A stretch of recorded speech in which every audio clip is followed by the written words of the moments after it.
Before starting my presentation, I would like to thank the organizers for allowing me to participate in this important event. The talk today will be on practical guidance on optimizing frontline management of lymphoma. The agenda will include background regarding epidemiology, grading, and prognosis of follicular lymphoma. Then we will go through the frontline management and then the conclusion.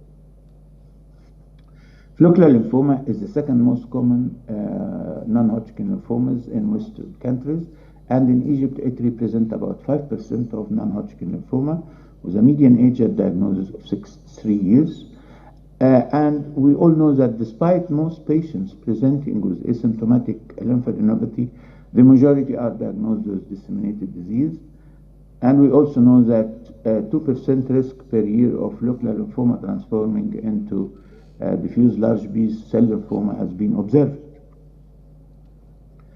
The pathogenesis of follicular lymphomas include the pathway starting from genetic alterations, then functional consequences of these alterations, making some biologic effects. And as we go through the malignant process, the number of genetic alterations increase over the pathway of this disease. The first question about management of follicular lymphoma is, it is curable or still incurable?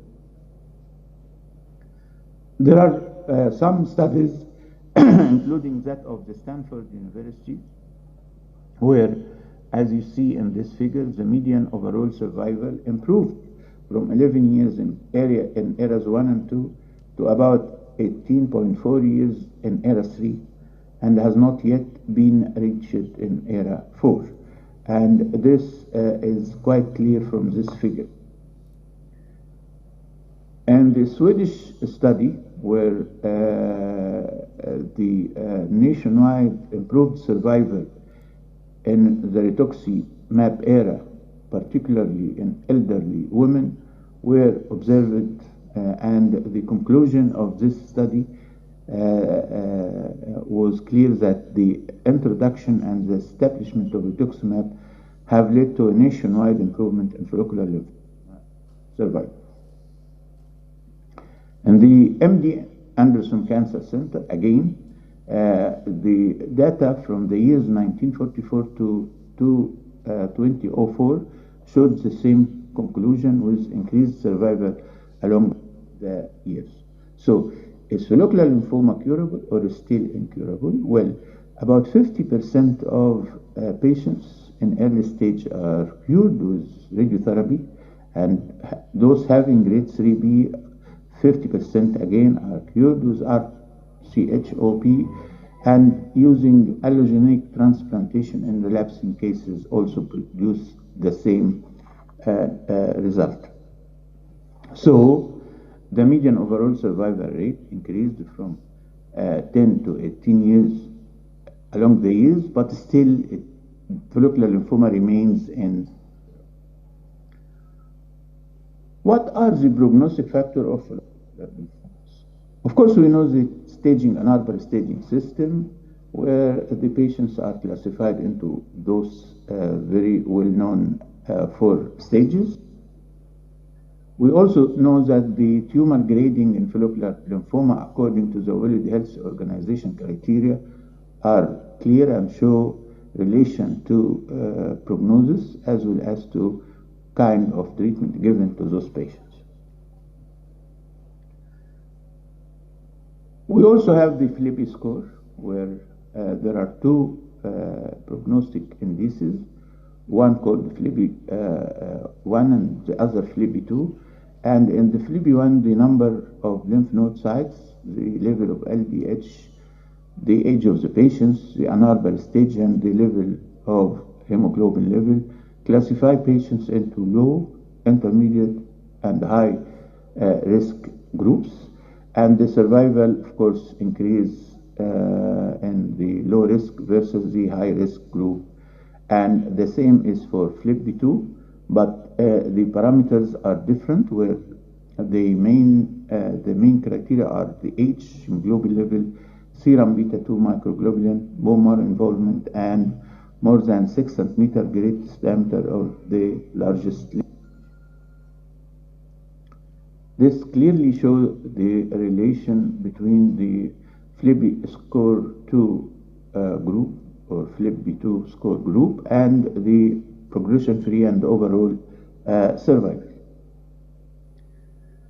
Then the M7 FLIPI clinical genetic risk model was produced, and here about 7 mutations are introduced into this classification, and again there is a clear failure-free survival difference between the low-risk, high-risk groups. So, what are the treatment considerations for newly diagnosed follicular lymphoma? We have the disease stage, tumor grade, tumor burden, the presence of symptoms, patient age and fitness, and patient goals and priorities. And the two objectives are either to produce complete remission and or prolonged progression-free survival, or to maximize quality of life and or reduce the risk of adverse events. And in the first objective, we have to prioritize longer remission over quality of life, and this usually requires more aggressive treatment than that in the regimens used to maximize quality of life or reduce risk of adverse events. There are also the GELF criteria, where a person has high tumor burden if they have one or more of the following: any mass longer than 7 or bigger, larger than 7 centimeter in diameter, involvement of 3 or more lymph nodes, each equals 3 or more centimeter in diameter, presence of B symptoms, splenomegaly, compression syndrome, ascites or pleural effusion, cytopenias, leukemias, and elevated LDH or beta 2 microglobulin level. Now, coming after describing the prognostic factors, coming to the frontline management of follicular lymphoma, and it is a very short duration of my presentation to discuss the relapsing lymphomas. How should early stage be managed? Early stage may be managed by radiotherapy alone, and 50% of patients are cured if using radiotherapy alone. And you see here the probability of relapse are related mainly to stage of the disease, whether it is stage 1 or 2, or the size of the bulky lesions. Definitive radiotherapy for localized follicular lymphoma in the era of PET-CT scanning were studied, and as you can see here, this also led to the same conclusion that radiotherapy can cure about 50% of patients, and this is related more to the stage of the disease. Also, this prospective randomized study in stage 1 and 2 follicular lymphomas, adding R-CVP to the radiotherapy or not adding this systemic therapy, as you see here in this, showed that the addition of R-CVP also improved the progression-free survival, and this difference was statistically a little bit statistically significant. However, the overall survival did not change much with the use of R-CVP in addition to the radiotherapy, with a p-value of 0.4, as you see from this figure.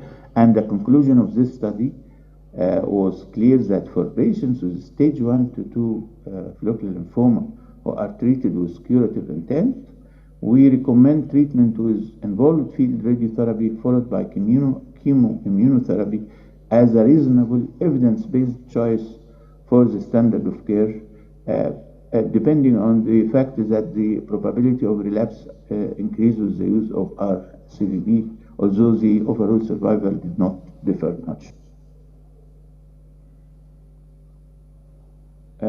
In another study, the addition of rituximab to involved field radiation therapy alone prolongs progression-free survival in stage 1 and 2 follicular lymphoma, and this was a result of multi-center study. So you may use in early stages rituximab in addition to radiotherapy alone.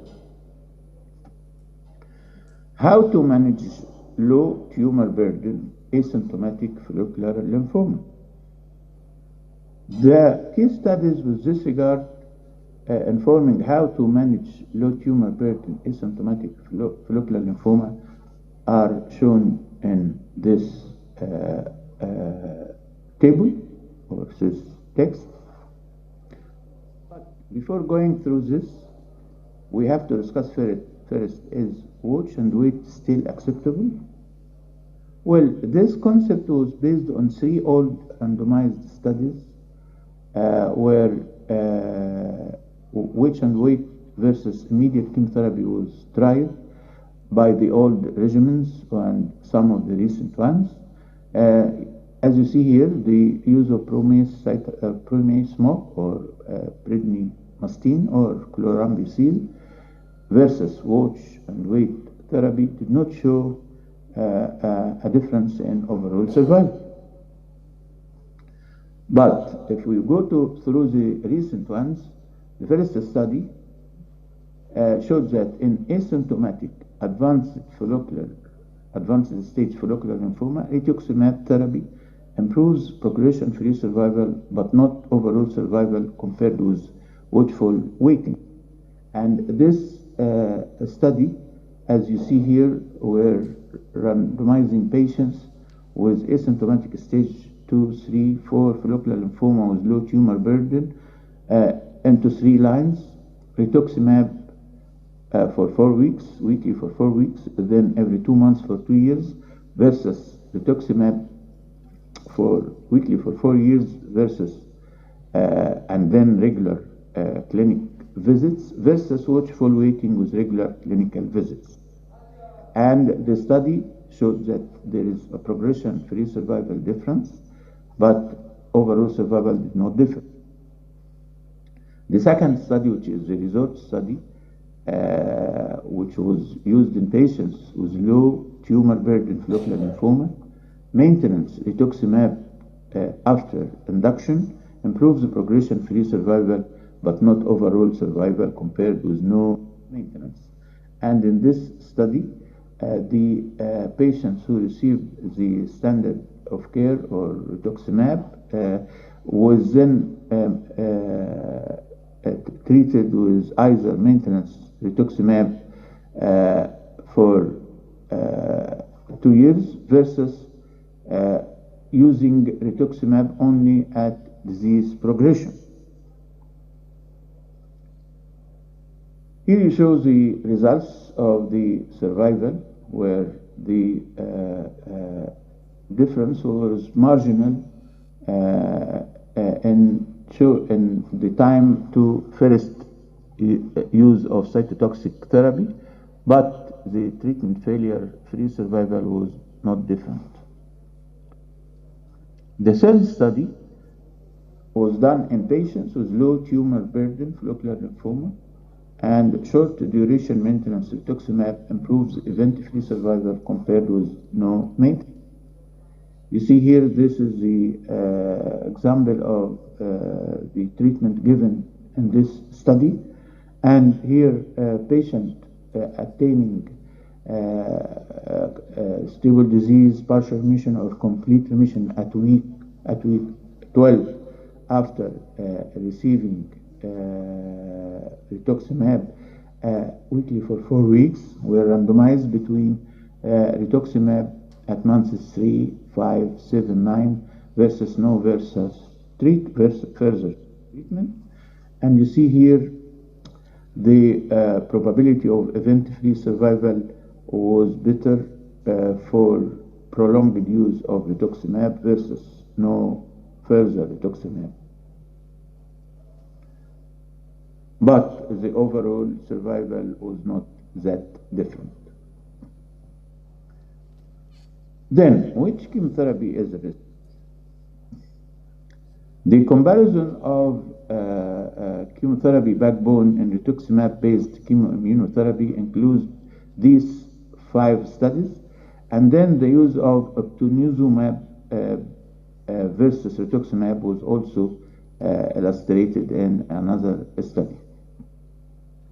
The first study compared RCHOP versus RFCM versus RMC, and here you show the results with no difference between the 3 studies, 3 arms, I mean.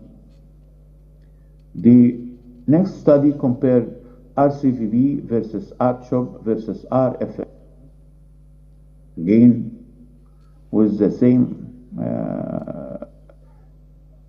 results. However, the toxicity were obvious in the RFM regimen compared to other lines. The third study used rituximab subcutaneous versus IVB plus CH or CHOP or CVB, and this is the graph of the study.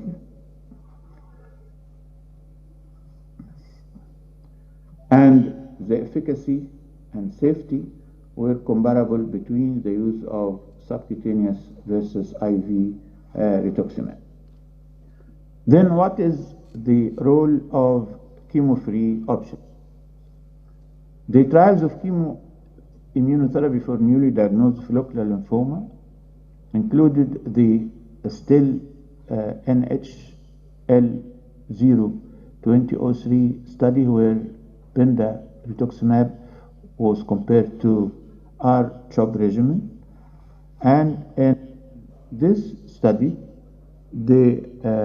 it was clear that the probability of progression-free survival and the probability of start of next treatment was better for those receiving the chemo-free regimen compared to those that received R-CHOP regimen.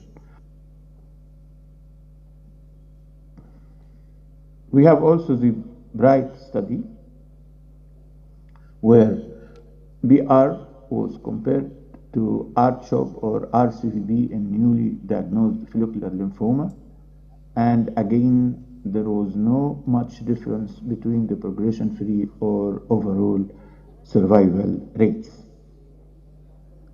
The relevance study used the lenalidomide plus rituximab versus the chemotherapy choice of CHOP or other regimens, and this was a phase 3 randomized study again, and also there was no difference in progression-free survival as shown in the curve.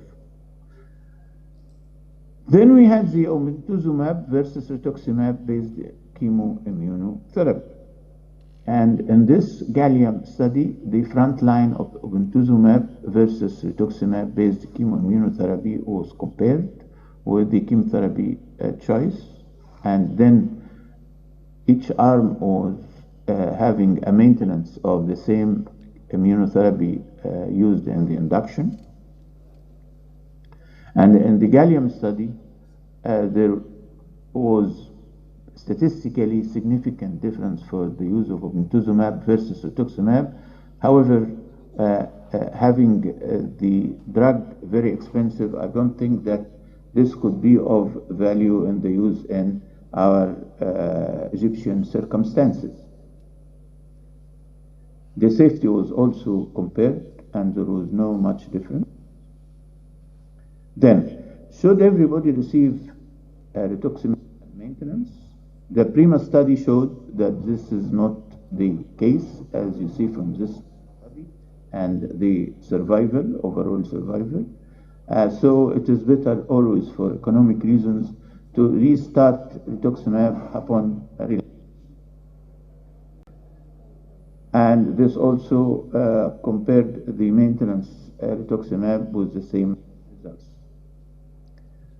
Then meta-analysis was done and showed for using maintenance rituximab, there was no much toxicity in using the maintenance rituximab, although there was no difference in progression-free or overall survival rate between the either postponing rituximab to the relapse or using it as a. This is the NCCN guidelines for stage 1 and 2 disease, the recent one, for either using involved site radiotherapy, which is preferred, or anti-CD20 monoclonal antibodies plus or minus chemotherapy for stage 1 or contiguous stage 2 disease, while for non-contiguous stage 2 disease, anti-CD20 monoclonal antibody plus or minus chemotherapy plus or minus involved site radiotherapy may be used for local palliation or only observation. For stage 3 and 4 disease, here you see that the use of systemic treatment is important, and this is the list of the suggested first-line therapy for follicular lymphoma, frontline, and first-line consolidative or extended dosing, which is optional, especially for young age, and also the first-line therapy for elderly or infirm patients that can be used. And the last choice is the medical oncologist to choose which is the better treatment to use for follicular lymphoma, knowing all these facts. So in conclusion of my study, it is clear that outcomes for patients untreated advanced follicular lymphoma have improved substantially in the era of rituximab-based regimen, with a median survival approaching 20 years. Also, advances in first-line treatment of follicular lymphoma continues to prolong progression-free survival. Chemo-free therapy like use of lenalidomide rituximab is also a reasonable option for patients with follicular lymphoma wishing to avoid chemotherapy. And by this, I have finished my presentation, and I thank you very much for your attention.